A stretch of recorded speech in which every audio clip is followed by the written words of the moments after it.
So this is the clinical case 9 of skill building case series.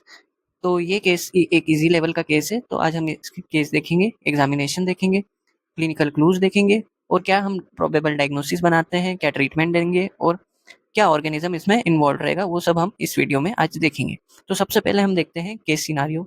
A 12-year-old boy presents with क्या chief complaint लेके आया है? Intense itching for 3 weeks। Itching is worse at night. Similar complaints in his sister, younger sister. Rash between fingers and on wrist. तो हमें क्या क्या chief complaints मिली है? Intense etching कब से हो रही है? 3 week से। Itching is worse at night. इचिंग कब बढ़ जाती है? नाइट में बढ़ जाती है। सेम कंप्लेंट उसकी यंगर सिस्टर को भी मिली है, यानी ये ट्रांसमिट हुई है डिसीज।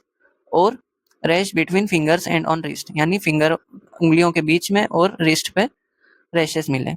जब हमने एग्जामिनेशन किया तो उससे उसमें मिला हमें multiple small papules, scratch marks present, burrows seen in finger web spaces और फीवर नहीं मिला।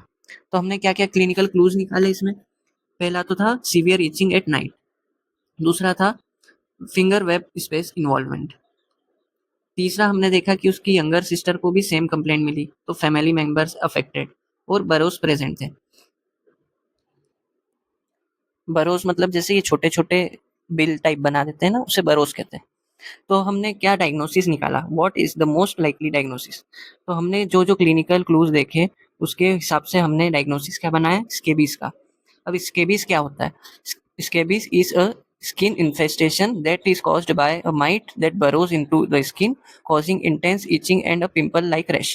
तो स्केबीज एक स्किन इन्फेस्टेशन है जो कि माइट के द्वारा कॉज होता है, और जो माइट रहता है वो मतलब ऐसी स्किन के अंदर एक बिल टाइप बना लेता है, और उसके कारण पेशेंट को क्या होता है? इंटेंस इचिंग और पिंपल लाइक रैश हो जाते हैं। अब इसमें कौन सा ऑर्गेनिज्म इन्वॉल्व रहता है?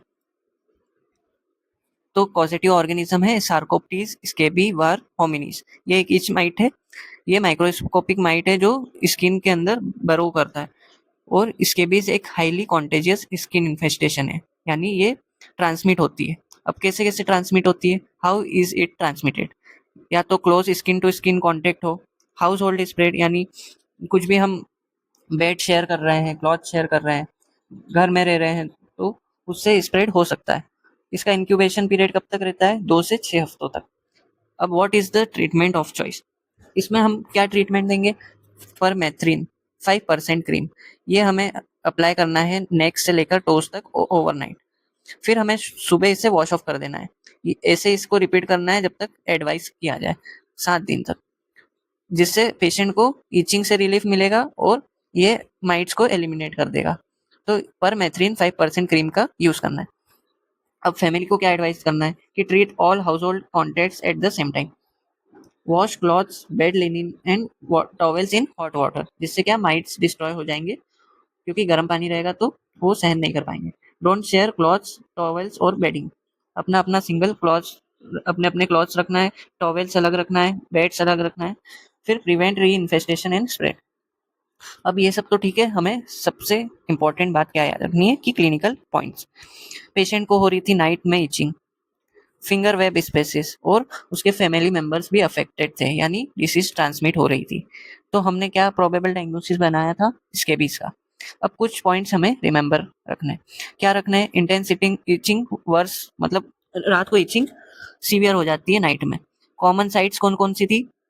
Finger webs, wrist, axilla, waist और जेनाइटल एरियाज। हमें ये देखना है कि उंगलियों के बीच में सुरंगे टाइप कुछ बरोज तो नहीं है, पेप्यूल्स तो नहीं है। फिर treat contacts and decontaminate items.